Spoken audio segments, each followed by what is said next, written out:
જ્યારથી આપણે ચૂંટણીનો ટાઈમ મળ્યો ત્યારે આવ નજીવો 10 થી 12 દિવસનો ગાળો હતો. એમાં આપણને ભારતીય જનતા પાર્ટીમાંથી આપણને ટિકિટ મળી ત્યાં સુધી નામ આવી ગયું ત્યાં સુધી તો બધું અનુકૂળ હતું, કારણ કે ભાજપની ટિકિટ મળે ને એક ગૌરવની વાત અત્યારના સમય, કારણ કે ભાજપની ટિકિટ મળે ને 50% તમારી જીત કમળના હિસાબે જ હોય. પછી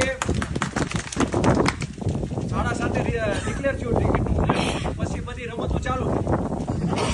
એમાં કે હવે ઓલો જરાક અવરો છે કે એના 50 મત કાઢો, બીજો અવરો છે કે એના 100 મત કાઢો.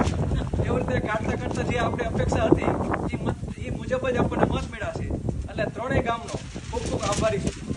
જેમ કુમાર કાકા કીધું એમ 3 ગામનો સરપંચ, પણ અત્યાર સુધી મેં આપણે 2 ટર્મથી એક જ મારો ધ્યેય હતો કે ટીચરનું કેમ સારું કાર્ય થાય અને મારા ગામ